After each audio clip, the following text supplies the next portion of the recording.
Nunca pensé que el espacio vacío de un garaje pudiera ser el principio del fin. Era la 1:58 de la madrugada. Estaba de pie con la maleta todavía en la mano, mirando el hueco oscuro donde debería estar el coche de mi esposa. Y lo que sentí en ese instante no fue rabia ni sospecha. Fue algo más extraño, más difícil de nombrar. La certeza silenciosa de que algo, en algún lugar, había dejado de funcionar. Como cuando detectas una vibración anómala en una máquina antes de que falle del todo. Antes de que nadie más la escuche. Antes de continuar, suscríbete y activa la campanita, porque cada día publicamos nuevas historias. Deja tu like y cuéntanos en los comentarios desde qué ciudad y país nos ves. Me llamo Eugenio Paredes Valverde. Tengo 53 años, soy ingeniero de procesos industriales y llevo 28 años en este oficio aplicando siempre el mismo principio. Cuando un sistema falla, no gritas ni huyes. Te detienes, observas, buscas el punto exacto donde la ruptura comenzó y entonces, con paciencia y con método, lo resuelves. Esa noche, de pie en la entrada de mi garaje con el abrigo húmedo por la llovizna fina de octubre, tuve que aplicar ese mismo principio a la vida que creí conocer de memoria durante 27 años. Había viajado a Bilbao el domingo anterior por motivos de trabajo, una revisión de procesos en una planta del norte con la que llevábamos meses coordinando. Debía regresar el jueves, que era lo acordado, lo que Montserrat sabía, lo que mi hijo Adrián sabía. Pero la reunión terminó antes de lo previsto el miércoles por la tarde y un impulso que en ese momento no supe identificar bien, me empujó a coger el primer tren de regreso disponible en lugar de quedarme una noche más en el hotel. Quería llegar a casa, quería ver a mi esposa. Llevaba 27 años queriendo llegar a esa casa. Llegué a la estación de Valencia poco antes de medianoche. Cogí un taxi y cuando el coche dobló la esquina de nuestra calle y vi las ventanas del piso completamente apagadas, no pensé nada en particular. Era tarde, era miércoles. Era lógico que Montserrat estuviera durmiendo. Trabajaba al día siguiente. Pero el garaje estaba vacío. Subí al piso, encendí la luz del salón, recorrí las habitaciones. La cama estaba hecha, intacta. Nadie en casa. Saqué el teléfono y llamé a Montserrat. Primer tono, silencio. Segundo, tercero, cuarto. Empecé a caminar de un extremo al otro del salón sin darme cuenta, con la mirada fija en la pantalla, como si mirándola pudiera obligar a alguien a responder al otro lado. Quinto tono, sexto tono. Y entonces, la llamada se cortó. No saltó el buzón de voz. Se cortó directamente, lo cual significa que alguien al otro lado tomó la decisión activa de rechazar la llamada con el dedo. Volví a marcar de inmediato. Esta vez respondió al tercer tono. Eugenio. Su voz no era la de alguien que acaba de despertar. No había somnolencia, ni la lentitud de quien habla con los ojos todavía cerrados. Estaba alerta. Y había algo más, algo pequeño que guardé sin saber aún que lo estaba guardando. Una fracción de segundo entre el momento en que descolgó y el momento en que dijo mi nombre. La pausa de quien piensa lo que va a decir antes de hablar. ¿Dónde estás?, le pregunté. Mi voz sonó más tranquila de lo que me sentía por dentro. En casa. Estaba durmiendo. ¿Qué hora es? Son las 2 de la mañana, Montserrat. Estoy en el salón de nuestra casa. Tu coche no está en el garaje. Hubo una pausa. Breve, casi imperceptible. Pero existió. Ah, es que fui a casa de Remedios. Le dio un mareo esta tarde. Me llamó, y como seguía mal me quedé con ella un rato. Ya voy de camino, no tardaré. Remedios Aguilar, su amiga de toda la vida. La coartada perfecta, porque yo no tenía manera de comprobarlo a las 2 de la madrugada. Está bien. Conduce con cuidado, dije. Colgué.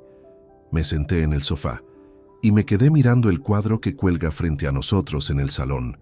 Un paisaje de la sierra que compramos juntos en un mercadillo de Cuenca hace más de 20 años. Un domingo de noviembre con frío y con ganas de caminar sin rumbo, sin pensar en nada concreto durante varios minutos, solo mirando ese cuadro, el marco de madera oscura, los tonos verdes y ocres de la montaña pintada, Necesito que sepa quién soy antes de que sigamos. Me crié en un barrio obrero de Valencia, hijo de un hombre que entraba a la fábrica a las 6 de la mañana y volvía a las 6 de la tarde sin quejarse nunca de nada. No recuerdo haberle escuchado hablar de cansancio. Estudié ingeniería compaginándolo con trabajo los fines de semana para costear parte de la matrícula, porque en aquella época, a principios de los 90, una carrera universitaria no era algo que las familias como la mía pudieran pagar sin que todos pusieran de su parte. En mayo de 1996 me casé con Montserrat Cisneros Alcalde en una iglesia del centro de Valencia, con 200 personas, un traje alquilado porque todavía no podíamos permitirnos uno comprado, y 27 años que yo acababa de cumplir. Montserrat tenía 23. Llevaba el pelo recogido con 2 mechones sueltos a los lados de la cara, y cuando el sacerdote habló de los años difíciles que todo matrimonio atraviesa, ella me miró de un modo que no he olvidado. Construimos todo desde el principio. La casa, los ahorros, los planes, sin herencias, sin préstamos de padres, sin atajos, solo trabajo, paciencia y la convicción de que las cosas hechas despacio duran más. Lo que sí reconozco, y lo digo porque esta historia merece honestidad, o no merece nada, es que trabajé demasiado durante demasiados años. Hubo cumpleaños a los que llegué tarde, fines de semana enteros en plantas industriales de otras provincias mientras Montserrat gestionaba la casa y a Adrián prácticamente sola. Hubo una versión de mí que creía que proveer era suficiente, que el esfuerzo económico equivalía a presencia. Lo entiendo ahora. No lo digo para justificar lo que ella hizo. Lo digo porque contar esta historia de otro modo sería mentir, y ya ha habido suficientes mentiras. Montserrat llegó a las 3:15. Entró por la puerta con el paso calmado de quien no tiene nada que ocultar. Dejó el bolso sobre la silla del recibidor, con ese gesto habitual de siempre. Llevaba una chaqueta que yo no recordaba haber visto por la mañana del domingo antes de irme. El perfume estaba fresco, recién aplicado a esa hora de la noche. Sonrió al verme sentado en el sofá. «Vaya susto que me has dado», dijo. «No te esperaba hasta mañana». «Ya lo sé», respondí. Me levanté. Le di un beso en la mejilla y nos fuimos a la cama. Y esa noche, por primera vez en 27 años de matrimonio, me acosté junto a mi esposa, sin poder cerrar los ojos. Me quedé mirando el techo en la oscuridad mientras escuchaba su respiración volverse lenta y regular, y no dejé de pensar en aquella fracción de segundo que tardó en decir mi nombre cuando descolgó el teléfono. Una fracción de segundo. Llevo décadas analizando estructuras y procesos industriales. Sé mejor que nadie que las grietas más peligrosas no son las visibles, son las que llevan tiempo ahí, trabajando en silencio por dentro, mientras todo lo demás sigue funcionando con aparente normalidad.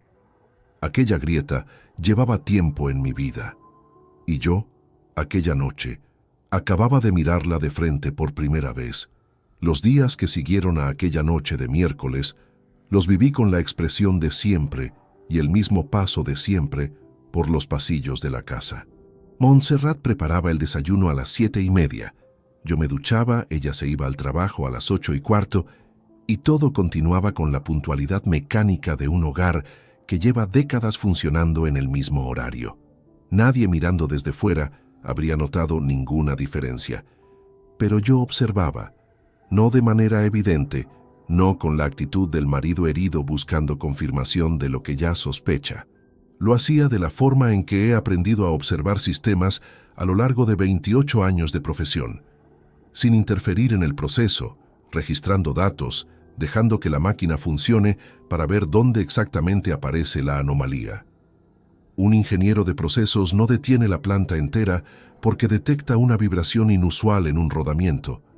Deja correr el sistema, mide con cuidado, analiza sin prisa y actúa cuando tiene la información completa. Intervenir antes es desperdiciar la única ventaja que tiene, el conocimiento previo. Para entender bien lo que descubrí después, necesitas saber primero qué clase de hombre soy y qué clase de vida había construido. No es vanidad lo que me mueve a contarlo, es que lo que viene a continuación solo tiene el peso que merece si sabe desde qué altura caí. Nací en Valencia en 1971, el segundo de 3 hermanos, en un piso de 70 metros cuadrados en el barrio de Orriols, donde el ruido de la calle se colaba por las ventanas a cualquier hora y nadie protestaba porque era el ruido de siempre. Mi padre, Eusebio Paredes Conesa, trabajó 34 años en una empresa de fundición metálica sin faltar un día que yo recuerde. No era hombre de palabras largas ni de gestos afectuosos, pero cuando llegaba a casa por las noches, se sentaba a la mesa con la espalda recta y comía lo que hubiera sin pedir nada distinto. Ese era su modo de decir que todo estaba bien. Con los años comprendí que aprendí de él mucho más de lo que creía. Estudié ingeniería industrial en la Universidad Politécnica de Valencia entre 1989 y 1994. 5 años duros, pagados en parte con lo que ganaba los sábados en un almacén de distribución donde cargaba cajas desde las 7 de la mañana hasta las 3 de la tarde. No guardo ningún resentimiento de aquellas horas. Todo lo que después supe hacer con las manos y con la cabeza empezó en aquel almacén y en aquellas aulas donde tomaba apuntes con bolígrafos que tenía que racionar porque los cuadernos costaban dinero. A Montserrat la conocí en el verano de 1993, en una verbena del barrio de un primo lejano. Tenía 23 años, ella 19, y llevaba una blusa de color crema que se movía con la brisa caliente de aquella noche de julio. Hablamos hasta casi las 4 de la madrugada, sentados en un banco de la plaza, sin que ninguno de los dos notara que la música había parado hacía rato y que la gente se había ido marchando poco a poco. A mí me gusta pensar que en ese momento ya sabía algo, aunque sea imposible decir qué exactamente. La certeza de las cosas importantes no siempre llega con palabras. Nos casamos en mayo de 1996 y nos instalamos en un piso de alquiler en el barrio de Benimaclet mientras ahorrábamos para algo propio. Tardamos 7 años. 7 años de cenas calculadas, de vacaciones cortas en la costa que duraban 4 días, de no cambiar el coche hasta que el anterior dejara de arrancar con garantías. En 2003 compramos el piso donde vivo todavía hoy, en una calle tranquila del ensanche valenciano, con una hipoteca que tardamos 16 años en liquidar por completo. Cada cuota mensual la recuerdo como un ladrillo colocado a mano. Adrián nació en abril de 1997. Era un niño callado, de los que no lloraban con facilidad, pero observaban todo con unos ojos oscuros y atentos que a veces me ponían incómodo, como si estuviera evaluando algo que yo no alcanzaba a ver. Le di lo mejor que pude darle dentro de lo que soy. Escuelas buenas, estabilidad económica, oportunidades que en mi propia infancia no existieron. Lo que no supe darle con la misma generosidad fue el tiempo que no produce nada visible, las conversaciones sin destino concreto, los domingos sin agenda. Eso me costó más, y lo reconozco sin buscar excusas. Montserrat construyó su carrera en paralelo a la mía. Empezó como auxiliar administrativa en una empresa del sector alimenticio cuando Adrián tenía 3 años, y con los años fue ascendiendo hasta alcanzar un puesto de gestión que claramente la satisfacía. Le gustaba trabajar, le gustaba tener criterio sobre las decisiones que tomaba, y durante muchos años eso fue algo que admiré en ella con sinceridad. La vi crecer profesionalmente mientras yo también crecía en la mía, y hubo épocas largas y buenas en que esa vida que llevábamos cada uno en su propio terreno se sentía como un proyecto conjunto.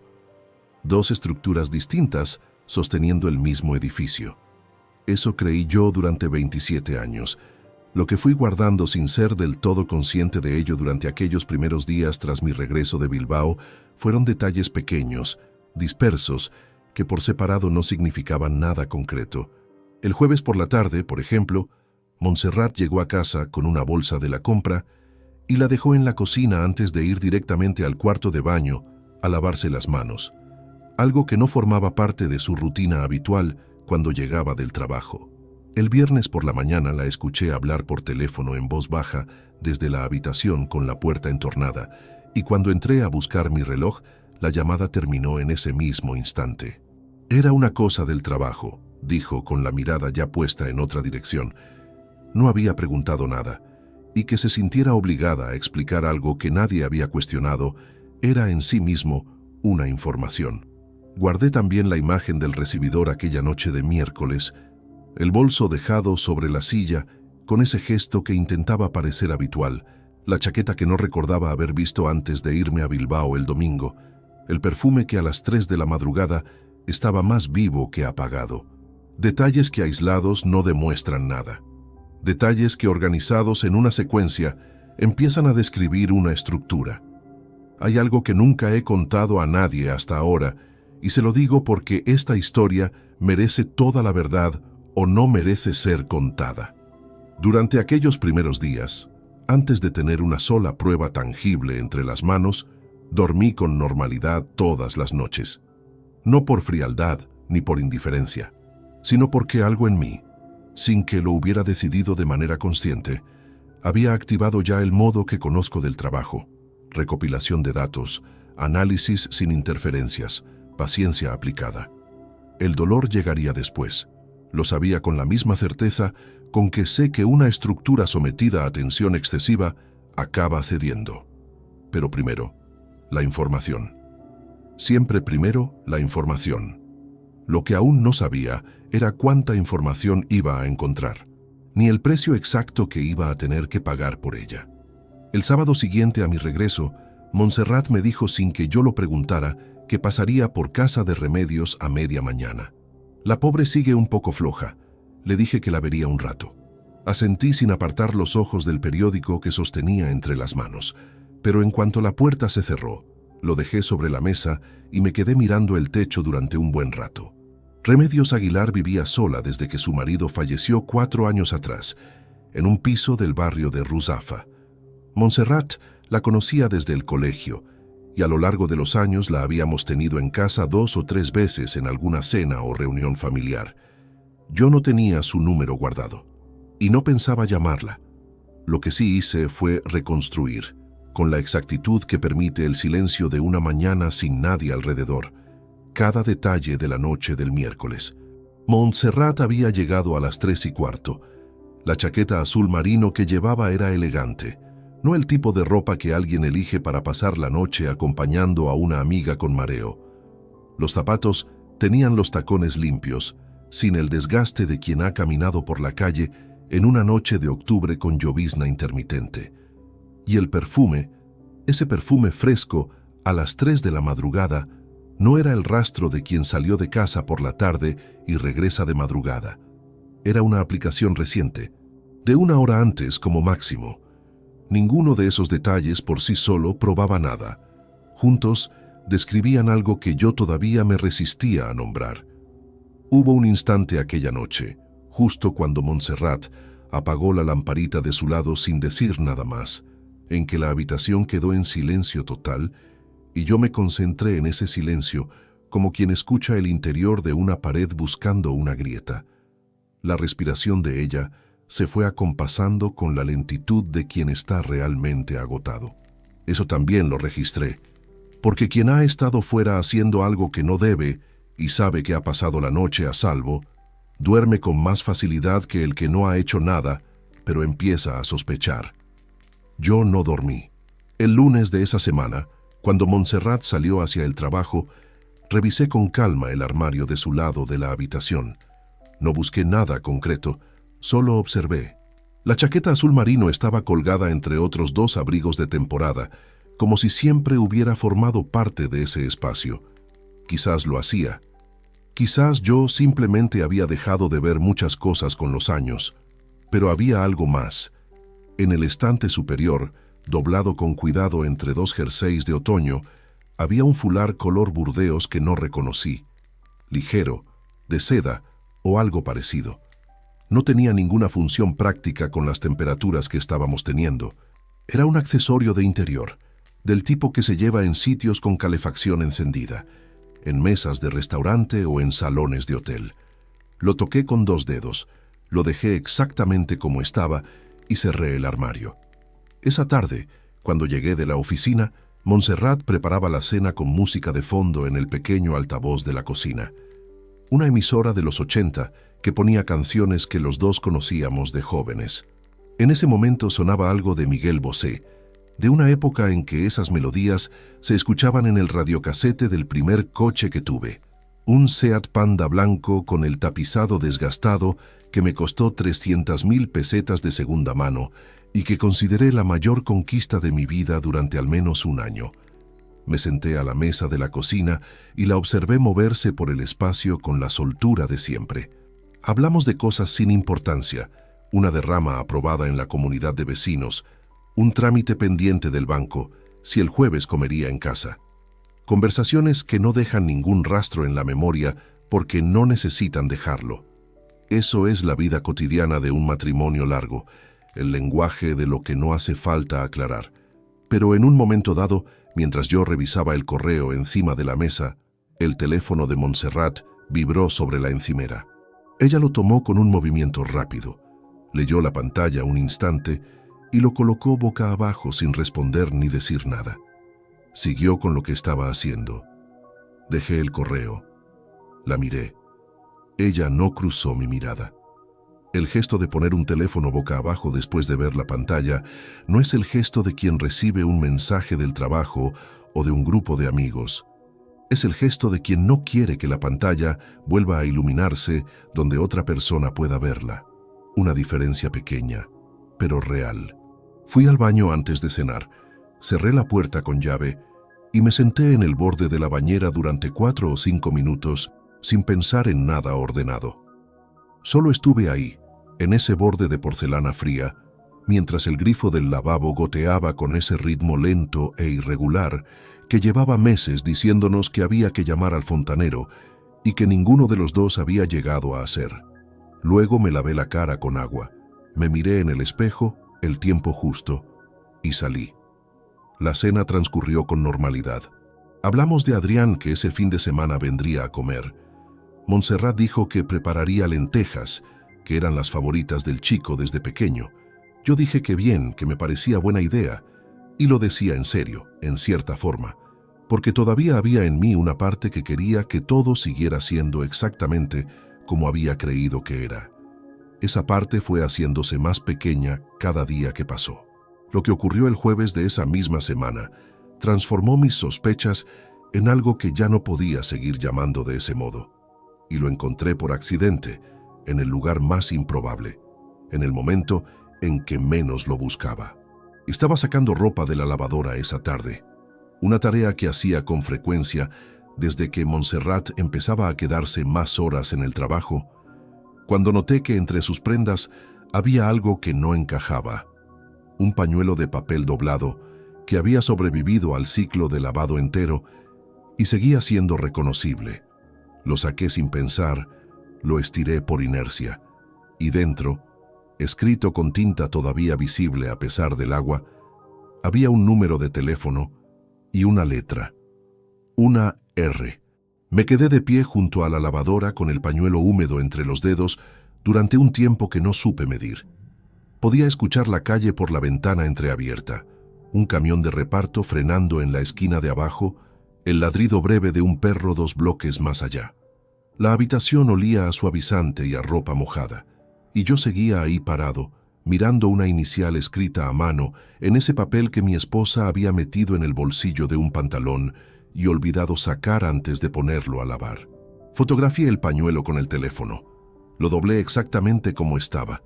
Lo volví a guardar entre la ropa. Y entonces, por primera vez desde aquella noche frente al garaje vacío, supe que ya no estaba interpretando señales sueltas. Estaba leyendo un mapa. Lo que todavía no sabía era hasta dónde llegaba ese mapa, ni cuánto territorio oscuro me quedaba por recorrer antes de ver el trazo completo. Pero eso estaba a punto de cambiar. El número del pañuelo era de 11 dígitos. Lo busqué esa misma noche desde el ordenador del despacho, con la puerta cerrada y el volumen del teclado amortiguado por instinto, aunque Montserrat ya dormía. No encontré nada directamente vinculado a ese número en ninguna búsqueda pública. Lo que sí encontré al cabo de un rato fue una coincidencia que no era tal. El prefijo correspondía a una empresa del sector alimenticio con sede en el polígono industrial norte de Valencia. el mismo sector en el que Montserrat trabajaba desde hacía más de 20 años. Cerré el ordenador y no toqué el tema durante 4 días. Lo que hice, en cambio, fue algo que no había hecho nunca antes de manera consciente: revisar el año entero con la mirada de quien ya sabe que hay algo oculto en la imagen, no con rabia, con la atención fría y metódica que se aplica cuando se revisa la documentación de un proyecto buscando el error que provocó el fallo. Volví al principio, a los primeros meses del año, y lo recorrí despacio. Recordé un domingo de febrero en que Montserrat se levantó antes que yo, algo inusual en fin de semana, y cuando bajé a la cocina, estaba de pie junto a la ventana, con el teléfono en la mano, y la expresión de quien acaba de terminar una conversación. Me dijo que había llamado a su madre, que llevaban días sin hablar. Su madre tenía 74 años y vivía en Castellón, y era cierto que hablaban con frecuencia. No pregunté nada, pero recordé ahora que aquella mañana Montserrat estuvo más animada de lo habitual durante todo el día, con una energía que entonces atribuía al buen tiempo que había entrado esa semana. Recordé también que en marzo había tenido una jornada de formación de empresa en Castellón, así lo dijo, y había pernoctado fuera. Una noche. Regresó con un pequeño detalle que no mencionó: una quemadura fina en la muñeca izquierda, del tipo que deja una sartén o una parrilla de cocina. «Me quemé en el desayuno del hotel», dijo cuando lo señalé. La respuesta llegó sin pausa, demasiado fluida para ser improvisada. En mayo recalculé que hubo al menos 3 semanas en que Montserrat llegó a casa entre 20 y 40 minutos más tarde de lo habitual, siempre con una explicación diferente: tráfico en la salida del polígono, reunión alargada, una gestión pendiente en el banco que no podía hacerse en horario de almuerzo. Por separado, completamente plausible.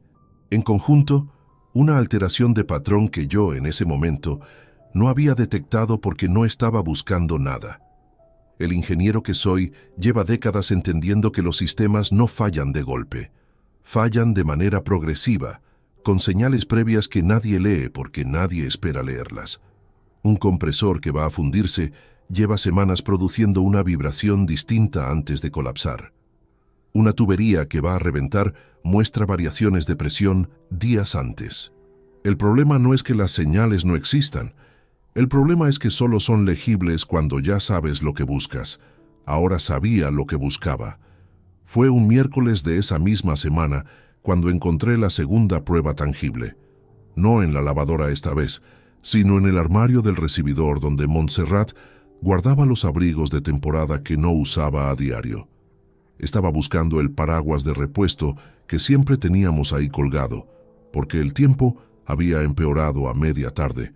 Al revisar los bolsillos del abrigo que colgaba más cerca de donde normalmente está el paraguas, un abrigo largo de color camel que Montserrat usaba en otoño, mis dedos tocaron algo rígido y rectangular en el bolsillo interior. Un recibo de restaurante. Lo saqué despacio. Era un ticket de un restaurante llamado El Mirador de Torrent, localidad a 20 minutos de Valencia en coche. Fecha: viernes, 23 de septiembre. El importe total era de 96 euros, con 40 céntimos pagado con tarjeta. La mesa era para 2 personas, 2 cubiertos, 2 menús degustación, 2 copas de vino de la carta. El viernes 23 de septiembre yo había llegado de Madrid a las 9 de la noche. Montserrat me había recibido en casa con la cena ya hecha, un arroz al horno, sencillo, que había preparado esa tarde. Recordé perfectamente esa noche, porque Adrián también estuvo en casa, y los 3 cenamos juntos, y en algún momento de la sobremesa, Montserrat dijo que había pasado la tarde sin salir, descansando. El recibo tenía la hora de cierre impresa en la parte inferior, 22 horas y 16 minutos. Las 2 personas que cenaron en el Mirador de Torrent aquella noche terminaron de cenar a las 10:15.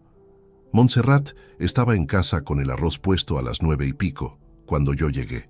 Los tiempos no cerraban. No desde ese restaurante a esa hora, con el tráfico de un viernes por la tarde. Guardé el recibo en el bolsillo de mi propia chaqueta. Esta vez no lo fotografié y lo devolví. Me lo quedé. Aquella noche no hubo música en la cocina, ni conversación sobre vecinos, ni trámites bancarios. Cenamos frente al telediario con el volumen más alto de lo habitual y yo masticaba sin saborear nada, mirando la pantalla sin ver realmente las imágenes. Montserrat comentó algo sobre las noticias, algo político, algo sobre una reforma que salía en ese momento, y yo respondí con monosílabos que debieron de parecerle cansancio de la jornada. No era cansancio, era la sensación específica que tengo cuando un cálculo me da un resultado que no debería ser posible, y sin embargo lo es. Esa tensión tranquila entre lo que esperaba encontrar y lo que los números muestran sin margen de interpretación. El recibo era un documento, una fecha, una hora, un importe. No interpretaba ni exageraba, simplemente existía. Debo decirle algo que no resulta sencillo de contar, pero que pertenece a esta historia con la misma legitimidad que todo lo demás. Aquella noche, mientras Montserrat fregaba los platos con el agua caliente, y yo recogía la mesa, la miré de reojo durante un segundo y pensé en los primeros años. En el piso de Benimaclet, con las persianas que no cerraban del todo y el ruido del tráfico entrando por la ventana. En las noches de verano en que no teníamos aire acondicionado y dormíamos con el ventilador puesto, apuntando al techo. En cómo reíamos por cosas que ahora no recordaría ni nombrar. Ese pensamiento duró lo que dura una exhalación lenta. Luego lo aparté. Hay cosas que el afecto no puede permitirle al razonamiento cuando la estructura ya está comprometida. Esa noche subí al despacho, cerré la puerta, abrí el cajón donde guardo los documentos importantes y puse el recibo dentro de un sobre de papel craft que cerré con celo. Lo coloqué debajo de un archivador gris que nadie más que yo mueve nunca.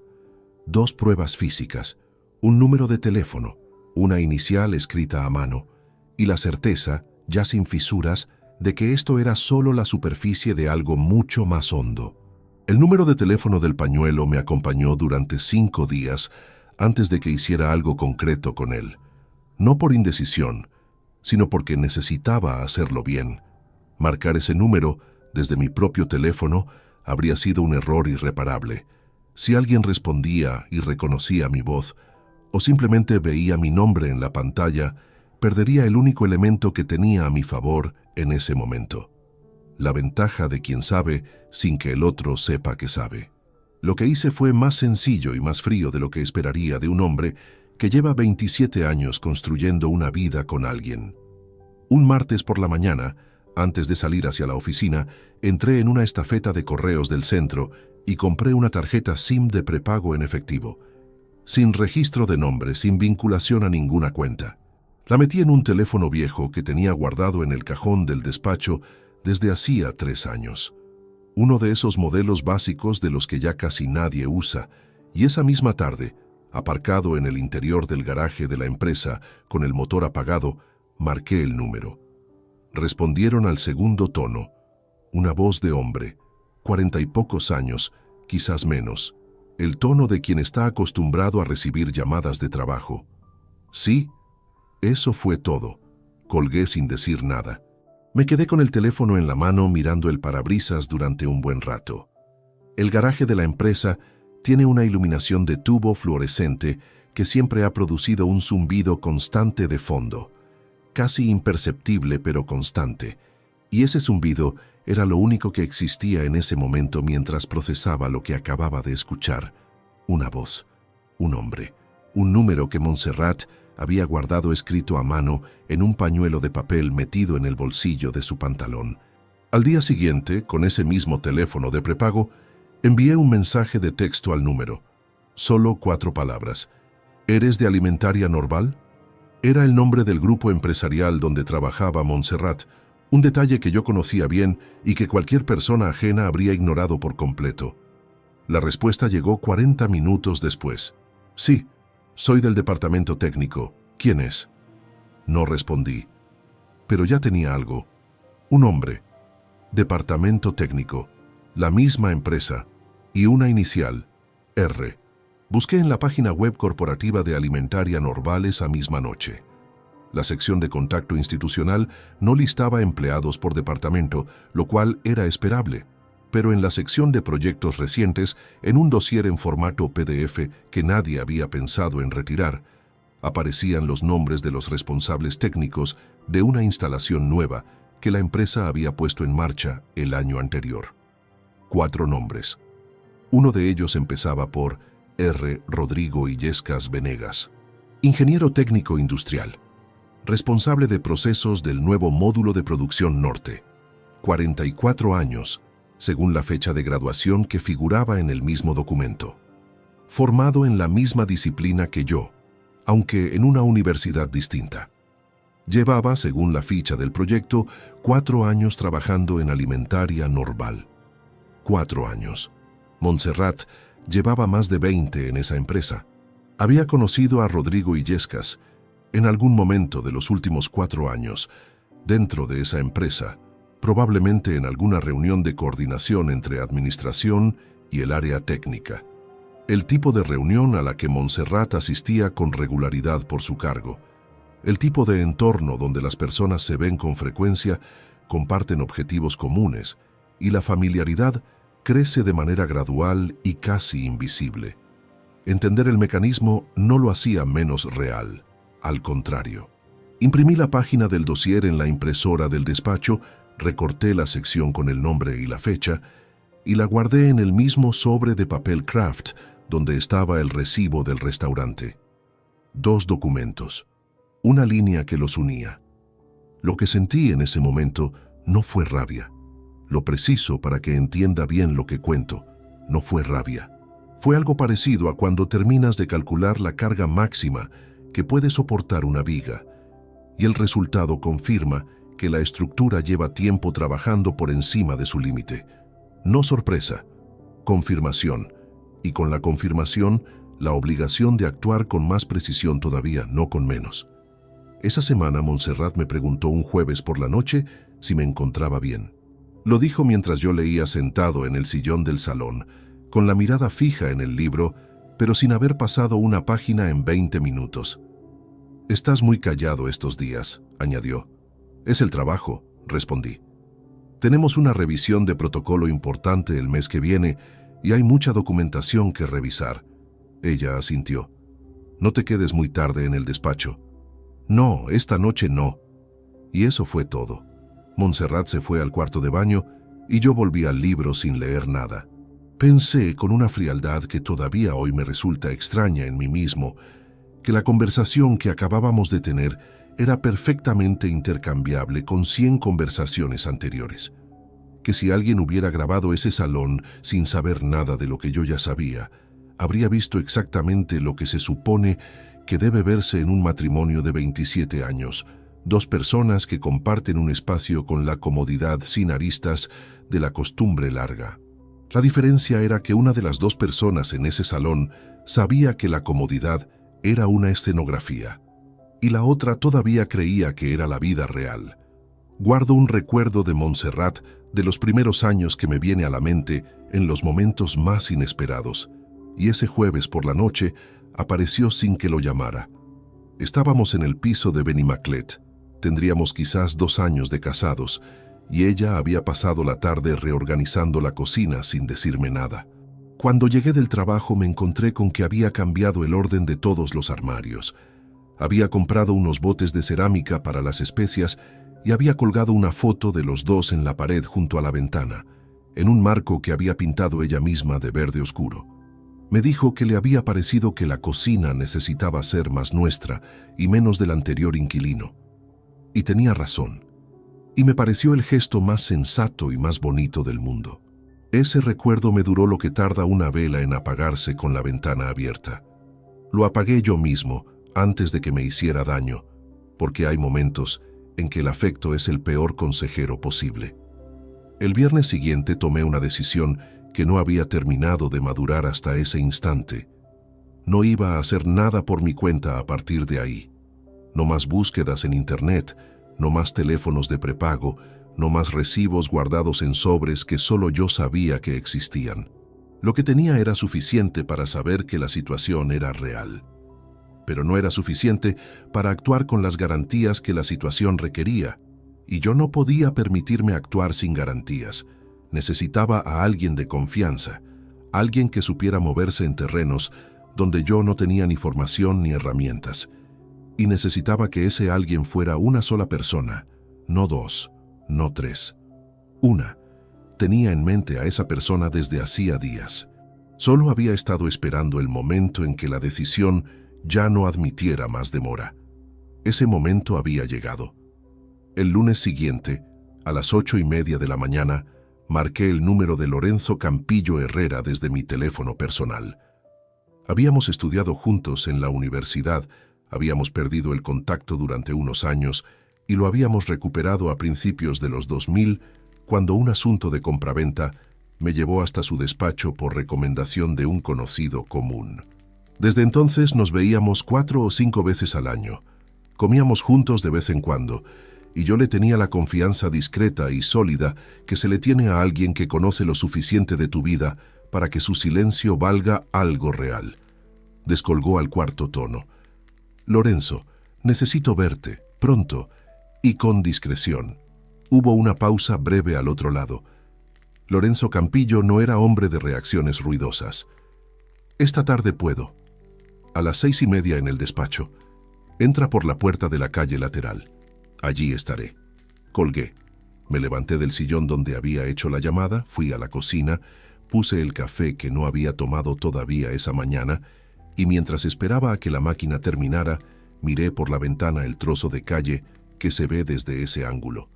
Un par de coches aparcados, la fachada del edificio de enfrente con la persiana del primer piso todavía bajada a esa hora.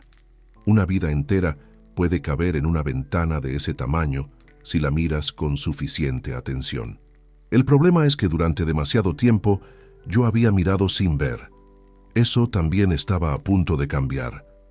El despacho de Lorenzo Campillo Herrera está en una calle secundaria del barrio de l'Eixample, en un edificio de principios del siglo pasado, con el portal de madera oscura y el ascensor de reja metálica que sube con una lentitud que en otro momento de la vida me habría parecido pintoresca.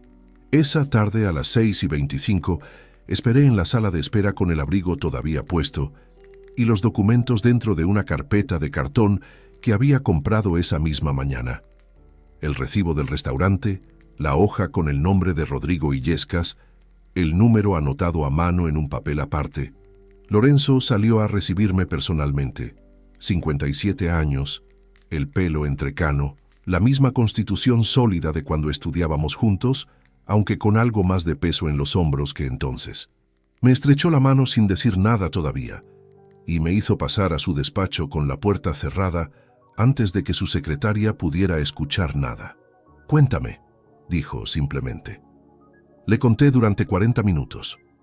Sin interrupciones, con los documentos desplegados sobre la mesa en el orden exacto en que los había encontrado. Lorenzo escuchó sin tomar notas hasta que terminé. Luego pasó un rato en silencio, mirando los papeles con esa expresión suya de quien mide las palabras antes de pronunciarlas. «Lo que tienes aquí establece sospecha fundada», dijo al fin. «Pero para lo que vas a necesitar que esto sirva en términos legales, necesitamos documentación que un juzgado pueda leer sin margen de interpretación. Nombres, fechas, lugares, verificados por alguien con credenciales». «Entendido. Conozco a alguien, discreto, con años de experiencia en este tipo de trabajo. Si me das el visto bueno esta tarde, le contacto antes del jueves». «Dalo por hecho». Salí de ese despacho a las 8:45 con la carpeta vacía.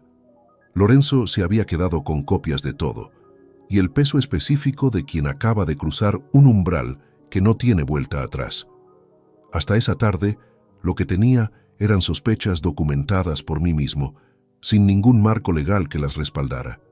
A partir de ese momento, había un abogado implicado y un profesional a punto de entrar en escena. La situación había cambiado de naturaleza.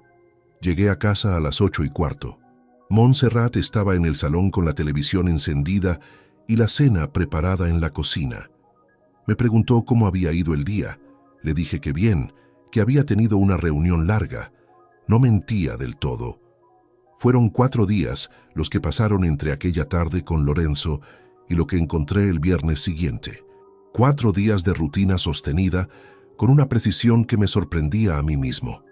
El desayuno a las horas de siempre, las conversaciones breves pero sin tensión perceptible, las noches en que yo leía y Montserrat veía alguna serie hasta tarde. Una arquitectura de normalidad levantada sobre un terreno que los dos, de maneras distintas y desde trincheras opuestas, sabíamos que ya no era firme, aunque solo uno de los dos sabía que el otro lo sabía. El viernes estaba en el despacho de casa buscando el justificante de un pago de seguro que necesitaba para un trámite de empresa. Lo buscaba en el ordenador doméstico, un equipo compartido que usábamos para gestiones del hogar. Facturas, fotos escaneadas, documentos varios que ninguno de los dos organizaba con demasiado orden. Hice una búsqueda por fecha, porque el archivo no aparecía donde debería. Entre los resultados apareció, mezclada con otros documentos, una carpeta sin nombre visible que contenía un único archivo de imagen. La abrí sin pensar. Era el gesto automático de quien trabaja con documentación y ejecuta búsquedas sin filtrar cada resultado. Y entonces me detuve. Era una captura de pantalla de una conversación de WhatsApp entre Montserrat y Adrián. Lo que ocurrió en los siguientes 20 segundos es algo que necesito contarle con exactitud, porque es el tramo de esta historia que mi memoria conserva con una nitidez que ninguna otra cosa de ese periodo tiene. Primero vi la fecha en la parte superior de la imagen. Febrero. 8 meses antes de la noche en que encontré el garaje vacío. Luego leí el mensaje de Montserrat. Adrián, necesito que sepas algo. Hay alguien. No sé todavía qué va a pasar, pero necesitaba decírtelo a ti. Y debajo la respuesta de mi hijo. Mamá, yo no quiero meterme en esto. Solo ten cuidado, no dejes rastro. No dejes rastro. Mis manos estaban sobre el teclado y de repente no estaban. No lo decidí. Simplemente encontré los dedos apretados contra la tela del pantalón, sobre las rodillas, sin recordar haberlos movido. La pantalla seguía abierta con esa conversación visible, y lo único que existía en ese despacho era el zumbido del ordenador, el roce lejano de un coche en la calle y el chasquido metálico del radiador al dilatarse con el calor. Recuerdo ese sonido con una claridad que no tiene ninguna lógica salvo la de los momentos en que la mente graba todo porque sabe que lo que está recibiendo es demasiado para procesarlo de una sola vez. Fijé la mirada, sin quererlo, en el borde del escritorio. Junto al ratón había un clip metálico doblado en ángulo recto que llevaba semanas en ese mismo sitio sin que nadie lo recogiera ni lo tirara. Ese clip fue lo último en lo que posé los ojos antes de que todo lo demás llegara de golpe. 27 años dándole a ese chico lo que yo nunca tuve. Las matrículas, los libros, las salidas de fin de semana, el primer alquiler de su piso cuando se fue a vivir solo, pagado íntegramente durante 6 meses mientras encontraba trabajo. Recuerdo el día que nació con una precisión que ningún otro recuerdo de mi vida iguala. El olor a desinfectante del pasillo del hospital, la luz blanca y fría de la sala de espera, y cuando me dijeron que podía entrar, tuve que apoyarme en el marco de la puerta porque las rodillas no respondían. Un hombre de 26 años que había aguantado sin quejarse todo lo que la vida le había puesto por delante hasta ese momento, paralizado en el umbral de una habitación de hospital porque no tenía palabras para lo que sentía. Ese hombre había criado a un hijo que, al saber que le estaban traicionando, aconsejó que no dejaran rastro. Tardé lo que tardé en volver a respirar de manera regular. Cuando levanté la vista al reloj del ordenador marcaba las 11:17. Fotografié la pantalla con el teléfono de prepago. Cerré la carpeta. Dejé el escritorio exactamente como lo había encontrado, sin mover nada 1 milímetro. Salí del despacho, cerré la puerta con el mismo cuidado con que se cierra algo que no debe hacer ruido, y fui al baño donde abrí el grifo del lavabo con el agua fría al máximo y metí las manos debajo hasta que el frío empezó a doler de verdad. El llanto no llegó esa noche. Vendría después en un lugar distinto y a una hora en que nadie pudiera escucharlo. Esa noche lo que hubo fue una claridad brutal y sin adornos. El resultado de todo lo que estaba construyendo con Lorenzo no afectaría únicamente a Montserrat. Adrián había tomado una decisión consciente durante 8 meses. Las decisiones conscientes tienen consecuencias que no se negocian, no se suavizan con el tiempo, ni se compensan con ninguna explicación posterior. Eso lo entendí esa noche, con la misma frialdad con que se entienden las cosas que ya no admiten otra lectura posible. Y todavía no sabía que lo peor de todo, la extensión real de cuánto tiempo llevaba sucediendo y cuánto dinero había en medio de todo aquello, estaba aún por descubrir. Llamé a Dolores el sábado por la mañana, 4 días después de encontrar aquella conversación en el ordenador. 4 días en que dormí con normalidad aparente. Comí en la mesa con Montserrat, respondí mensajes de trabajo y sostuve la vida cotidiana con una consistencia que a veces me daba miedo de mí mismo. No porque fuera fácil, sino porque el instinto de no desmoronarse antes del momento adecuado puede ser más fuerte de lo que uno imagina cuando nunca antes lo ha necesitado de verdad. Dolores Paredes Valverde tiene 58 años y vive en Paterna, a 15 minutos de Valencia, en la casa que compró con su marido cuando los dos eran todavía jóvenes y que ahora habita sola desde que él murió de un infarto hace 7 años. Es la mayor de los 3 hermanos, la que siempre habló menos y escuchó más, la que de pequeña resolvía los conflictos del barrio con una frase corta y una mirada directa que ponía a todo el mundo en su sitio sin necesidad de elevar la voz. De los dos, siempre fue la que se parecía más a nuestro padre. Quedamos en su casa. Le dije solo que necesitaba verla, y ella no preguntó nada más. Eso es Dolores. No gasta palabras donde no hacen falta. Llegué a las 11. Tenía el café preparado y 2 tazas sobre la mesa de la cocina, como si supiera que iba a ser el tipo de conversación que se tiene sentado en una cocina y no en un salón. Me senté frente a ella, dejé las manos sobre la mesa y le conté todo desde la noche del garaje vacío hasta la captura de pantalla del WhatsApp, sin saltar nada y sin ordenarlo para que sonara mejor de lo que era. Tardé casi 1 hora. Dolores escuchó sin interrumpirme. En algún momento se levantó a buscar agua para los dos, la puso sobre la mesa y volvió a sentarse sin decir nada, sin el gesto de quien interrumpe para ofrecer consuelo. Simplemente siguió escuchando. Cuando terminé hubo un silencio de casi 1 minuto. ¿Cuánto tiempo llevas sabiendo todo esto sin decírselo a nadie?, preguntó. 3 semanas, asintió despacio. ¿Y en estas 3 semanas no has hecho ninguna tontería? No. Bien. Volvió a quedarse en silencio un momento. ¿El abogado ya está al tanto? Desde la semana pasada. ¿Es de confianza? Total. Dolores tomó la taza entre las 2 manos y me miró con esa calma suya que nunca he sabido si es fortaleza o simplemente la resignación de quien ha visto demasiadas cosas para seguir sorprendiéndose. Eugenio, lo de Montserrat es lo que es.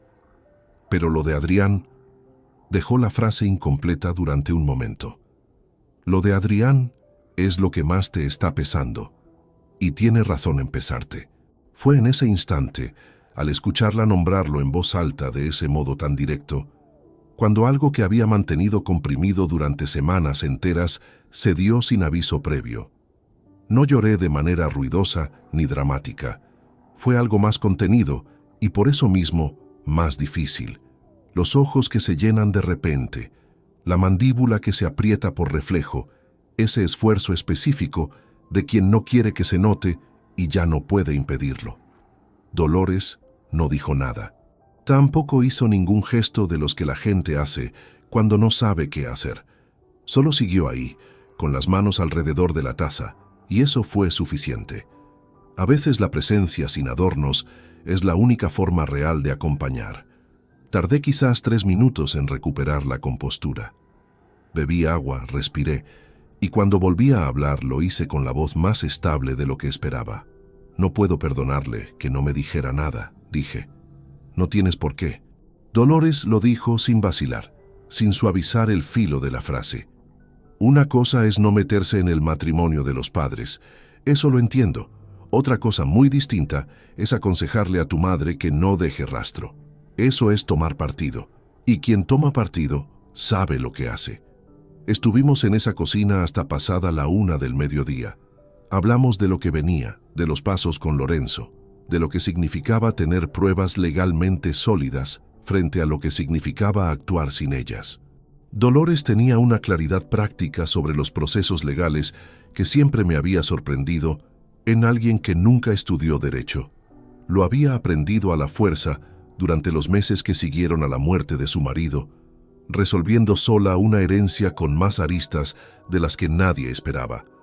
Ese proceso la había curtido de una manera que la convirtió en la persona más útil que podía tener a mi lado en ese momento. «No hagas nada que no puedas deshacer hasta que tengas todo lo que necesitas», me dijo antes de que me fuera. «Ni una conversación, ni un reproche, ni una pregunta que suene a sospecha. Cuando actúes, que sea con todo en la mano». Eso es exactamente lo que me dijo Lorenzo. Lorenzo y yo somos personas sensatas. Lo dijo sin rastro de ironía. Escúchanos a los dos. Me fui de casa de Dolores con algo que no había tenido en las últimas semanas. La sensación de no estar cargando con el peso de la situación en completa soledad. No era alivio exactamente, pero se le parecía lo suficiente como para que el trayecto de vuelta en coche resultara algo más llevadero que los anteriores. El lunes siguiente, Lorenzo me llamó a media mañana al despacho. «Ya he hablado con Marcos Fuentes Bellido», dijo. 51 años, exinspector de la Policía Nacional, lleva 12 años trabajando por su cuenta en este tipo de casos. Serio, metódico, sin ningún problema de confidencialidad en su historial. Esta tarde puede recibirte si tienes tiempo. ¿A qué hora? A las 5:30. Yo también estaré. Marcos Fuentes tenía la oficina en un edificio discreto del barrio de Campanar, sin ningún letrero en la puerta que indicara la naturaleza de su trabajo. Era un hombre de constitución media, con el cabello completamente blanco a pesar de su edad, y unos ojos de color gris claro que tenían la cualidad de mirarte como si ya supieran la respuesta antes de que terminaras de hablar. Me estrechó la mano con firmeza, sin floreos, y fue directo al asunto antes de que nos sentáramos del todo. «El abogado me ha puesto en contexto», dijo. «Necesito que me confirme 3 cosas: el nombre completo del sujeto, el lugar de trabajo y los días y horarios en que usted tiene confirmado que su esposa no estaba donde decía estar». Le di los 3 datos. Rodrigo Illescas Venegas. Alimentaria Normal, Polígono Norte. El viernes 23 de septiembre por la tarde, la noche del miércoles de mi regreso de Bilbao, y al menos 3 tardes de mayo con llegadas tardías. Marcos anotó sin prisa, con la letra pequeña y vertical de quien lleva décadas tomando notas que solo él necesita leer. Cuando terminó, cerró el cuaderno y lo guardó en el cajón del escritorio antes de mirarme. «En 4 semanas tendré lo suficiente», dijo. Fotos con fecha y hora incorporadas, rutas verificadas, registros de localización en los casos en que sea legalmente obtenible. Todo documentado de manera que pueda presentarse en cualquier procedimiento civil sin objeciones de forma. «¿Cuánto?», pregunté. 2.400 euros, 1.200 al inicio, el resto a la entrega. «De acuerdo». Salí de esa oficina a las 6:30, con la certeza de que el proceso había entrado en una fase que ya no dependía únicamente de lo que yo pudiera observar o deducir por mi cuenta. Había un profesional trabajando con métodos y herramientas que yo no tenía. Había un abogado organizando la respuesta legal. Y había una hermana que sabía todo y que estaría al teléfono cuando las noches se pusieran difíciles. Lo que no sabía todavía era que antes de que Marcos Fuentes terminara su trabajo, Montserrat haría un movimiento que obligaría a acelerar todo el plan de manera inesperada. Un movimiento que, de no haberlo detectado a tiempo, habría cambiado completamente el resultado de lo que estaba construyendo. Marcos Fuentes trabajó durante 3 semanas antes de entregarme el primer informe parcial. Durante ese tiempo, yo mantuve la rutina con la exactitud de un mecanismo bien calibrado. El trabajo, las comidas, las noches frente al televisor, las conversaciones breves y sin sustancia de un matrimonio que desde fuera seguía pareciendo lo que había sido siempre. Montserrat no notó ningún cambio en mi comportamiento, o si lo notó, decidió no nombrarlo. Lo que sí cambió durante esas semanas, de manera que solo yo podía percibir, fue la forma en que miraba el tiempo. Llevo casi 3 décadas trabajando con procesos industriales, y una de las primeras cosas que enseña ese oficio es que el tiempo no es lineal cuando se analiza un fallo. Un ingeniero de procesos no trabaja solo hacia adelante, trabaja también hacia atrás, reconstruyendo la secuencia completa desde el punto de ruptura hasta el origen, identificando cada variable que contribuyó al colapso y en qué orden exacto se activaron. Es un método que exige paciencia y frialdad a partes iguales, porque lo que se encuentra al reconstruir la línea completa suele ser peor de lo que se esperaba al principio. Apliqué ese mismo método a los años anteriores. Empecé desde el momento en que Rodrigo Illescas Venegas entró en Alimentaria Norval 4 años antes. Crucé esa fecha con mis propios registros de agenda, los viajes que había hecho en esos 4 años, las semanas largas fuera de Valencia, los meses de más trabajo y menos presencia en casa. Lo que fui construyendo, con la misma metodología con que construyo los diagramas de flujo de una planta industrial, fue un mapa cronológico que mostraba con claridad cuándo habían aumentado las ausencias inexplicadas de Montserrat, cuándo habían empezado las llegadas tardías, cuándo había cambiado el patrón de sus fines de semana. El resultado fue más preciso y más brutal de lo que esperaba. La alteración de patrón no comenzaba hace 1 o 2 años, comenzaba hace casi 3 años, cuando Rodrigo Illescas llevaba apenas 12 meses en la empresa. Lo anoté en un cuaderno de tapa dura que guardaba en el archivador del despacho, con fechas y observaciones escritas con la letra pequeña de los apuntes técnicos, no con el trazo dramático de quien escribe desde la herida. Ese cuaderno era ya el tercer documento que existía sobre esta situación, y lo que contenía no era opinión ni interpretación, era una reconstrucción estructural basada en hechos verificables. La entrega del informe completo de Marcos llegó un jueves a las 5 de la tarde, en el despacho de Lorenzo. Marcos Fuentes entró con una carpeta de tamaño A4 de unos 2 centímetros de grosor y la colocó sobre la mesa sin ningún comentario previo. Tenía la misma expresión neutra de la primera vez que lo vi. Ese hombre había pasado décadas viendo lo peor de las situaciones humanas y había aprendido a no ponerle cara a nada.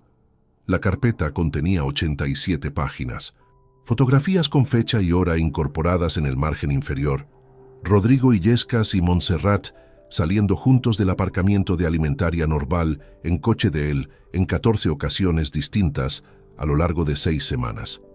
Registros de 2 hoteles en la provincia de Valencia, donde habían coincidido en fechas que yo podía cruzar directamente con mis propias ausencias de casa. 3 salidas a restaurantes distintos, con los tickets correspondientes obtenidos a través de fuentes legales. Y un detalle que Marcos añadió al final del informe en una nota manuscrita, subrayada con un trazo firme. Rodrigo Illescas Venegas estaba casado con una mujer llamada Inmaculada Ferrando Soler, 41 años, y tenían 2 hijos de 6 y 4 años respectivamente. Me quedé mirando esa nota durante un tiempo que no me di. Lorenzo habló primero. Con esto podemos proceder en cualquier momento que decidas. La documentación es sólida, obtenida por medios legales, y el volumen es suficiente para que no haya margen de contestación en sede judicial. ¿Cuánto tiempo necesitas para tener la estrategia patrimonial lista?, pregunté. 2 semanas más, si empezamos hoy mismo. Empieza hoy. Pagué el resto de los honorarios de Marcos en efectivo antes de salir. 1.200 euros en un sobre que él guardó en el bolsillo interior de la chaqueta con el mismo gesto con que uno guarda cualquier cosa. Nos estrechamos la mano. No hubo más palabras. Ese hombre había hecho su trabajo con una precisión que yo, como profesional, respetaba de manera genuina. Lo que ocurrió 9 días después de esa reunión fue el momento que Montserrat nunca vio llegar y que a mí me costó 48 horas de maniobras legales intensas para neutralizar a tiempo. Fue un miércoles por la noche.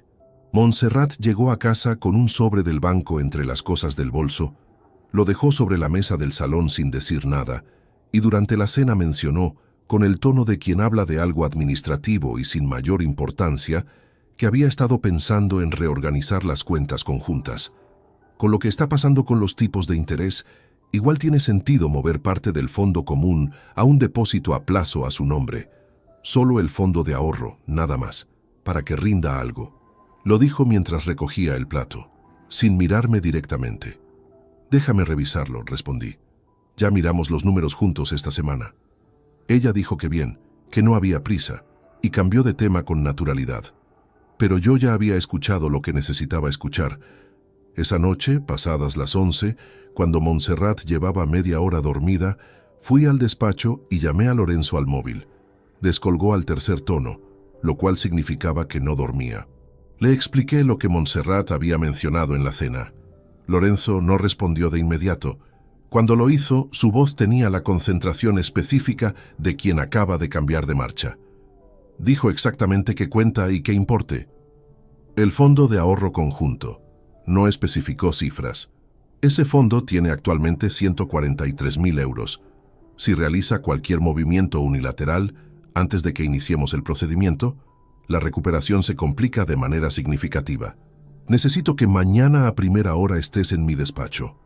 A las 8:15 de la mañana siguiente, yo ya estaba sentado frente a Lorenzo. En 48 horas, a través de una serie de movimientos legales que él dirigió con una precisión que me recordó a los mejores ingenieros que he conocido en mi carrera, se estableció una anotación preventiva sobre los activos comunes que impedía cualquier modificación unilateral sin notificación judicial. Todo dentro de la ley, todo documentado, todo irreversible. Montserrat no llegó a hacer ningún movimiento. Nunca supo lo cerca que estuvo de conseguirlo. Hubo una noche, 2 días después de resolver aquella maniobra, en que me senté solo en el despacho a las 2 de la madrugada con el cuaderno de tapa dura abierto sobre la mesa, y me quedé mirando las fechas y los datos que había ido anotando durante semanas. Casi 3 años, 87 páginas de documentación, 143.000 euros casi movidos sin que yo lo supiera. Un hijo que había elegido el silencio. En ese momento, tuve la única duda real que tuve durante todo ese proceso. No sobre si continuar, sino sobre si la dureza que me había permitido llegar hasta ahí sin derrumbarme era algo de lo que debía sentirme orgulloso o algo que me había costado más de lo que todavía era capaz de ver. No encontré respuesta esa noche. Me la guardé para después, para cuando todo terminara y hubiera espacio para preguntas que no tuvieran utilidad inmediata. Lo que sí tenía claro era que el plan estaba listo. Las pruebas eran irrefutables.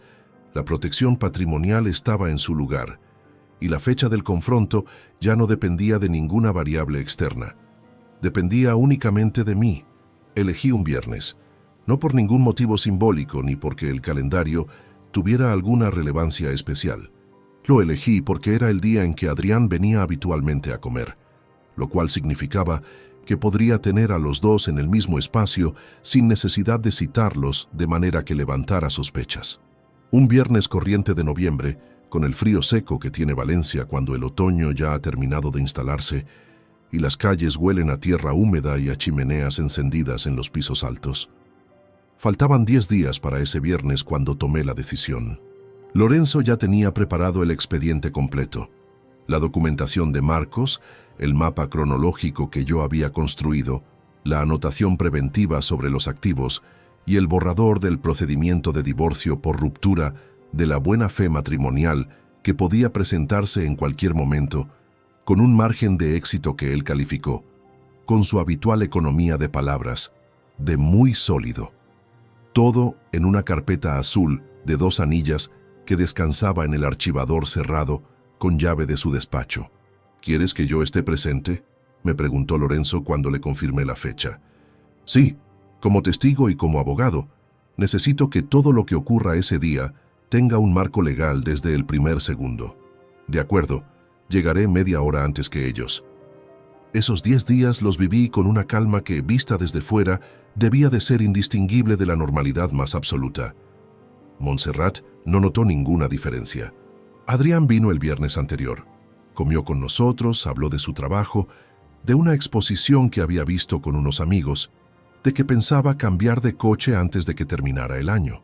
Yo escuché, respondí lo necesario, y en ningún momento, ni por un instante, Crucé la mirada con él de un modo que no fuera completamente ordinario, pero había algo que necesitaba resolver antes del viernes, algo que no formaba parte del plan legal y que sin embargo me pesaba con una intensidad que los documentos y las estrategias no podían aliviar. Necesitaba saber si Montserrat, en algún momento de estos años, había sido consciente del daño que estaba haciendo. No para perdonarla, no para entenderla de un modo que suavizara lo ocurrido, sino porque hay preguntas que uno necesita responder antes de cerrar una puerta, aunque la respuesta no cambie nada de lo que viene a continuación. Encontré esa respuesta de la manera más inesperada posible. Era un martes por la tarde, 3 días antes del viernes que había fijado. Montserrat había salido a hacer recados y yo estaba en el salón repasando unos planos de trabajo cuando sonó el teléfono fijo de casa. Un aparato que usábamos cada vez menos, pero que todavía manteníamos por costumbre. Descolgué por inercia. Era la madre de Montserrat. 74 años, la voz un poco más cansada que la última vez que habíamos hablado, pero con esa claridad directa que siempre la había caracterizado. Me preguntó por Montserrat. Le dije que había salido, que llamara al móvil. Hubo una pausa pequeña y luego dijo algo que no esperaba. «Eugenio, ¿estáis bien los dos? Montserrat me llama poco últimamente, y cuando llama está rara, nerviosa». No respondí de inmediato. Calculé la respuesta durante un segundo exacto. «Estamos bien. Ha tenido mucho trabajo este trimestre». La madre de Montserrat se quedó en silencio un momento. Luego dijo, «Bueno, que no se olvide de llamar a su madre». Colgué. Me quedé con el auricular en la mano durante varios segundos antes de devolverlo a su base. Nerviosa.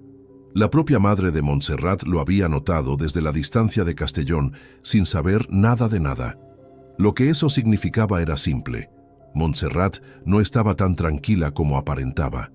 La seguridad que mostraba en casa, esa fluidez sin fisuras con que sostenía la vida cotidiana, tenía un coste que alguien estaba viendo aunque fuera desde lejos. Esa llamada no cambió ningún plan ni suavizó ninguna decisión. Pero respondió la pregunta que me había estado haciendo. Montserrat sabía exactamente lo que estaba haciendo, y el peso de saberlo lo llevaba de alguna manera, aunque no fuera visible para mí desde la posición en que yo la miraba. El jueves, el día anterior al viernes fijado, tuve el único momento de aquellas semanas en que estuve a punto de hacer algo que no estaba en el guión. Eran las 11 de la noche. Montserrat ya dormía. Yo estaba en el despacho con el cuaderno de tapa dura abierto frente a mí, repasando por última vez la secuencia de lo que ocurriría al día siguiente, cuando el teléfono de prepago vibró sobre el escritorio. Era un mensaje de Marcos Fuentes, una actualización que no había pedido, pero que él consideró relevante enviar. Sin texto, solo una fotografía tomada esa misma tarde. Rodrigo Illescas y Montserrat, aparcados en un lateral del polígono industrial norte, hablando a través de la ventanilla del coche de él. La imagen estaba tomada desde suficiente distancia para no ser invasiva, pero con la nitidez suficiente para que los rostros fueran inequívocos. La hora impresa en el margen, las 6:42 de la tarde. 3 horas y media antes de que Montserrat llegara a casa y me dijera que había tenido una reunión larga. Guardé el teléfono, me levanté, fui a la cocina, puse un vaso de agua y lo bebí de pie junto a la ventana mirando la calle vacía a esa hora. Hacía frío fuera. Los coches aparcados tenían una fina capa de humedad en los techos que brillaba bajo la luz de la farola más cercana. Un gato cruzó la acera en diagonal con esa indiferencia soberana que tienen los gatos por el frío y por todo lo demás. En ese momento, durante quizás 40 segundos, pensé en abrir la puerta del dormitorio, encender la luz y decirlo todo ahí mismo, en mitad de la noche, sin carpetas, ni testigos, ni procedimientos. Pensé en la descarga inmediata que tendría eso, en terminar de una vez con la representación y dejar que todo lo que había estado conteniendo durante semanas saliera de la única manera en que las cosas salen cuando ya no pueden seguir dentro. 40 segundos. Luego bebí el resto del agua, lavé el vaso, lo puse a escurrir y volví al despacho. Hay una diferencia fundamental entre lo que uno siente en un momento dado y lo que uno decide hacer con ese sentimiento. Esa diferencia es lo que separa a quien controla una situación de quien es controlado por ella. 28 años de trabajo en entornos donde una decisión tomada desde el impulso puede costar vidas y dinero me habían enseñado eso mejor que cualquier otra cosa. El viernes era mañana. Lorenzo estaría a las 11:30. Adrián llegaba a las 2. Montserrat estaría en casa desde mediodía. Apagué la luz del despacho, cerré la puerta con el mismo cuidado de siempre y fui a la cama. Dormí 3 horas y 20 minutos. Cuando el despertador sonó a las 7, Montserrat ya estaba en la ducha con el agua caliente y la radio de fondo, como cualquier otro viernes de los últimos 27 años. La escuché canturreando algo entre el ruido del agua, una melodía que no llegué a identificar. Me levanté, fui a la cocina, puse el café y mientras esperaba a que la máquina terminara, miré el calendario que cuelga junto a la nevera. Un calendario del banco con fotografías de paisajes de la geografía española. Uno de esos que llegan por correo en diciembre sin que nadie los haya pedido y que sin embargo terminan colgados en todas las cocinas porque son prácticos y no ocupan espacio. El viernes estaba marcado en rojo como todos los viernes del año. Hoy era el día. Lorenzo llegó a las 11:22. Entró por la puerta con el mismo abrigo oscuro de siempre, la carpeta azul de 2 anillas bajo el brazo y ese modo suyo de moverse en espacios ajenos que tienen los abogados con experiencia, sin ocupar más sitio del necesario, sin tocar nada que no sea imprescindible. Le indiqué el sillón junto a la ventana del salón. Él lo miró, asintió y se sentó con la carpeta sobre las rodillas sin abrirla todavía. Montserrat bajó del piso de arriba a las 12 menos cuarto. Cuando entró al salón y vio a Lorenzo sentado junto a la ventana, se detuvo un segundo en el umbral, con esa pausa breve que tiene el cuerpo antes de que la mente termine de procesar lo que los ojos acaban de ver. «Lorenzo», dijo. Su voz sonó normal, casi. «Montserrat». Lorenzo se limitó a saludar sin levantarse. Ella me miró. Yo estaba de pie junto a la mesa del centro, con las manos a los costados y sin ningún papel todavía visible. «¿Qué está pasando?», preguntó. «Siéntate, por favor. Esperamos a Adrián». Hubo un silencio de 10 segundos que pesó más que muchas conversaciones. Montserrat se sentó en el sofá despacio, con esa dignidad contenida de quien no va a dar el brazo a torcer antes de saber exactamente a qué se enfrenta. La miré durante ese momento y pensé, sin poder evitarlo, que en 27 años de matrimonio nunca la había visto tan quieta. Adrián llegó a las 2:04. Entró con el ruido habitual de los viernes, dejando las llaves en el recibidor, llamando a su madre desde la puerta. Cuando apareció en el salón y vio a Lorenzo, a su madre sentada con la espalda demasiado recta y a mí de pie junto a la mesa, su expresión pasó en menos de un segundo de la normalidad al reconocimiento. Porque Adrián sabía, llevaba 8 meses sabiendo, y ese saber se le instaló en la cara de una manera que no pudo disimular. Se quedó parado en el umbral del salón. «Siéntate con tu madre», dije. Lo dijo sin pregunta. Lo dije como se dicen las cosas cuando ya no hay ningún margen de ambigüedad. Adrián se sentó en el sofá junto a Montserrat sin pronunciar una sola palabra. Abrí el primer documento encima de la mesa. Lo giré para que los dos pudieran leerlo desde donde estaban. Esto es el informe elaborado por un investigador privado con credenciales verificables, contratado a través del despacho de Lorenzo. Cubre un periodo de 6 semanas, con documentación fotográfica fechada, registros de establecimientos hoteleros y de restauración y verificación de rutas. Hablé con el mismo ritmo con que explico un protocolo técnico en una reunión de planta. Ni elevé la voz ni la bajé. Rodrigo Illescas Venegas, 44 años, Departamento Técnico de Alimentaria Normal, casado, 2 hijos. Montserrat no dijo nada. Miró el documento durante unos segundos, con los ojos fijos en el papel y las manos sobre las rodillas, con una quietud que solo se consigue cuando uno lleva tiempo, sabiendo que este momento podía llegar. Coloqué el segundo documento junto al primero. Esto es la reconstrucción cronológica que elaboré yo mismo a partir de la correlación entre mis ausencias documentadas de casa y las alteraciones de patrón en tus horarios a lo largo de los últimos 3 años. No es interpretación, es cruce de variables verificables. 3 años. Cuando dije ese número en voz alta por primera vez, Montserrat cerró los ojos durante un segundo. Solo uno. Eugenio, dijo. Todavía no. Lo dije sin brusquedad, solo como una instrucción. Quedaban documentos sobre la mesa. Coloqué el tercero. Era la impresión de la captura de pantalla de la conversación de WhatsApp entre ella y Adrián. El silencio que siguió tenía una textura distinta a los anteriores. Adrián se movió levemente en el sofá, un gesto pequeño de incomodidad, y Montserrat clavó los ojos en ese papel durante más tiempo que en los otros dos. Cuando levantó la vista, no me miró a mí. Miró a su hijo. Adrián apartó la mirada hacia la ventana. Dejé los 3 documentos sobre la mesa y me senté por primera vez desde que había empezado. Enfrente de los dos, con la distancia justa de la mesa en medio. No voy a gritar, dije. No voy a insultarte ni a hacer esto más difícil de lo que ya es. Lo que sí voy a decirte es que Lorenzo tiene preparado el procedimiento de divorcio y que los activos comunes están protegidos legalmente desde hace 2 semanas, de manera que ningún movimiento unilateral es posible a estas alturas. Montserrat respiró, profundo, audible. No pretendía... Empezó. No te estoy pidiendo una explicación. La interrumpí con calma. No esta tarde.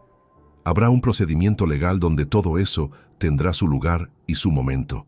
Hoy solo necesitaba que supieras que sé todo lo que hay que saber, y que lo sé desde hace tiempo. Fue entonces cuando Montserrat habló de verdad por primera vez. La negación duró aproximadamente 4 minutos. Que el informe podía interpretarse de maneras distintas, que las fotografías no probaban lo que parecían probar, que había contexto que yo desconocía. Lo dijo sin elevar la voz, con una coherencia argumental que en otro momento de la vida habría reconocido como una de las cosas que siempre había valorado en ella. La capacidad de pensar con orden, incluso bajo presión. Lorenzo respondió a cada punto con precisión jurídica y sin emoción. No era su papel añadir carga emocional a lo que ya tenía suficiente. Era su papel cerrar cada salida legal antes de que se abriera del todo. Cuando los argumentos de Montserrat se agotaron, llegó la rabia. Breve, contenida, pero rabia al fin. Que yo nunca había estado, que el matrimonio llevaba años siendo una fachada también por mi parte, que mi ausencia había tenido un coste que yo nunca había querido ver. Nada de lo que dijo era completamente falso, y los dos lo sabíamos. Trabajé demasiado durante demasiados años. Estuve ausente en momentos que no vuelven. Eso era cierto antes de esa tarde, y seguía siendo cierto durante ella. Pero la verdad de mis errores no cancelaba los documentos que estaban sobre esa mesa. Las dos cosas podían ser reales al mismo tiempo. No respondí a la rabia. La dejé pasar como se deja pasar una corriente de aire que no tiene dónde instalarse. Fue Adrián quien habló después, y lo que dijo fue la frase que llevo desde ese día guardada en algún lugar del pecho donde no acaba de disolverse del todo. Se levantó del sofá. Me miró con una expresión en la que había algo de vergüenza y algo de desafío, mezclados en una proporción que no supe calcular, y dijo: «Papá, tú nunca estabas. No tienes derecho a juzgar a nadie en esta casa». El salón quedó en silencio completo. Lorenzo no se movió. Montserrat bajó los ojos. Yo miré a mi hijo durante un tiempo que no supe medir. Miré los ojos oscuros y atentos que reconocí desde el día en que nació, en aquel pasillo de hospital con olor a desinfectante. El mismo niño que aprendió a leer con mis rodillas como mesa de apoyo porque el escritorio todavía no había llegado. El mismo hombre al que pagué 6 meses de alquiler mientras encontraba trabajo, sin pedirle nada a cambio, porque dar sin condiciones era el único modelo que yo conocía. Ese hombre acababa de decirme que no tenía derecho a juzgar a nadie. No respondí en ese momento. No porque no tuviera nada que decir, sino porque lo que tenía que decirle a Adrián no pertenecía a esa tarde ni a ese salón lleno de documentos y de silencio pesado. Le pertenecía a él en exclusiva, y requería el espacio y la calma que esa tarde no podía tener. Me levanté, recogí los documentos de la mesa y los puse dentro de la carpeta que Lorenzo extendió sin necesidad de que nadie se lo pidiera. «Lorenzo te hará llegar los papeles del procedimiento en los próximos días», le dije a Montserrat. «A partir de hoy las gestiones van a través de él. No hay nada más que hablar aquí esta tarde». Montserrat asintió con un gesto pequeño y cansado. La rabia se había ido. Lo que quedaba era algo más parecido al agotamiento de quien lleva mucho tiempo sosteniendo algo que pesa más de lo que puede cargar y que finalmente ha soltado sin saber todavía si eso es alivio o derrumbe. Lorenzo se levantó, se abrochó el abrigo y salió del salón con la discreción de quien ha cumplido su función exacta y no necesita añadir nada más. Yo fui al recibidor a abrirle la puerta. Antes de salir, Lorenzo se volvió y me miró un segundo. No dijo nada. No hacía falta. Cerré la puerta. Me apoyé un momento en la madera fría con la espalda, miré el techo del recibidor y respiré una sola vez de manera lenta y completa. Adentro, en el salón, no se escuchaba nada. El procedimiento de divorcio tardó 7 meses en resolverse. No voy a extenderme en cada trámite, en cada audiencia, en cada papel firmado frente a funcionarios que miran estas situaciones con la misma distancia profesional con que yo miro los diagramas de flujo de una planta que no es la mía. Lo que importa es el resultado, y el resultado fue el siguiente. La vivienda familiar quedó bajo mi titularidad completa mediante compensación económica acordada en sede judicial. Los activos del Fondo de Ahorro Conjunto se distribuyeron en proporción al origen verificable de cada aportación, y Montserrat se fue a un piso de alquiler en el barrio de Benicalap con lo que le correspondía legalmente y ni un euro más. 143.000 euros del fondo conjunto estuvieron a punto de desaparecer. No desaparecieron. La diferencia entre los dos escenarios fue una llamada telefónica a las 11 de la noche y 48 horas de trabajo legal preciso. Eso es lo que cuesta no actuar desde el impulso y esperar el momento con la documentación en orden, la posibilidad de que el resultado sea el correcto y no simplemente el que uno se puede permitir cuando ya es demasiado tarde para elegir. Montserrat y Rodrigo Illescas continuaron viéndose durante los primeros meses del procedimiento, según me informó Lorenzo de manera lateral, sin que yo lo hubiera pedido expresamente. Después de eso, no tengo información ni interés en tenerla. Lo que ocurra en la vida de esa persona ya no forma parte del territorio que me corresponde administrar. Hablé con Adrián 3 semanas después del viernes del confronto. No por teléfono, sino en persona. En una cafetería cercana a su piso que él mismo propuso. Llegó con esa expresión suya de quien no sabe exactamente qué terreno va a pisar, y se sentó frente a mí con los codos sobre la mesa y las manos entrelazadas. Un gesto que reconocí de cuando era adolescente y sabía que había hecho algo que tendría consecuencias. Le dejé hablar primero. Dijo que lo sentía, que en su momento no supo cómo manejarlo, que no quería meterse en algo que no era asunto suyo, que intentó mantenerse al margen de los dos. Lo dijo con una sinceridad que no pongo en duda. La sinceridad no era el problema. Cuando terminó, bebí el café que tenía delante y le respondí con la misma calma con que había hablado en el salón de casa 3 semanas antes. Adrián, no te metiste. Eso lo entiendo y hasta cierto punto lo respeto. Pero le aconsejaste a tu madre que no dejara rastro. Eso no es mantenerse al margen.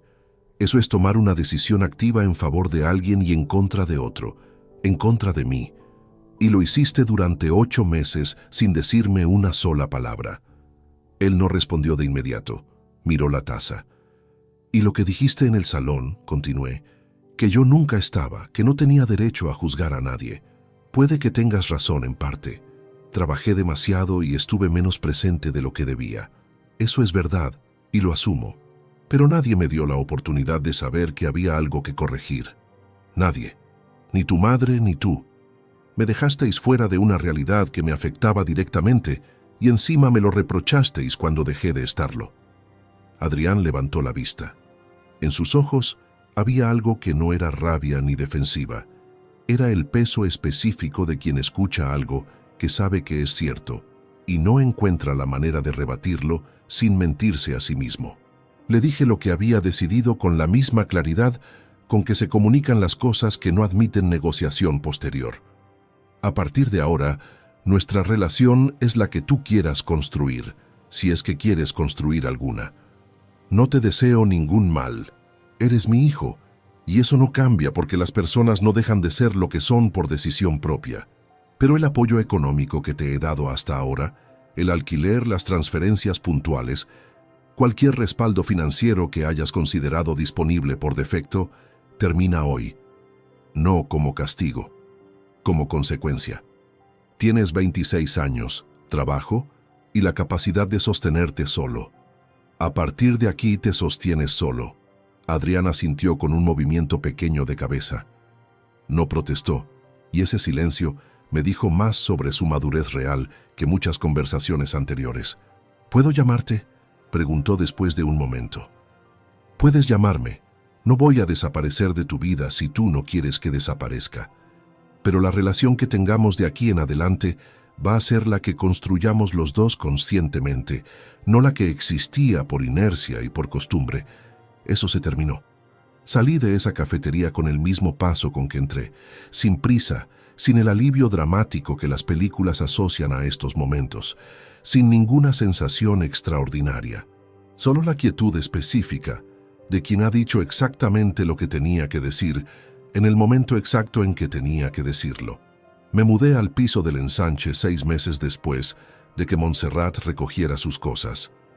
Pasé ese tiempo en la casa que habíamos compartido durante 2 décadas, en los mismos espacios con los mismos muebles, y lo que descubrí en esos meses es que los lugares cambian de significado sin que cambie ninguna de sus paredes.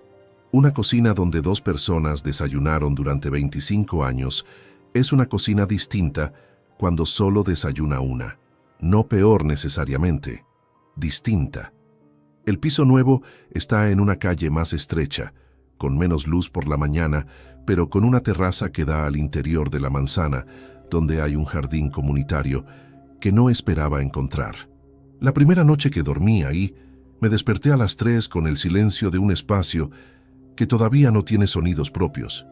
Esos ruidos específicos que las casas acumulan con los años y que sus habitantes aprenden a interpretar sin pensar. Me levanté, fui a la terraza y estuve un rato mirando el jardín en la oscuridad con el frío de madrugada en los brazos.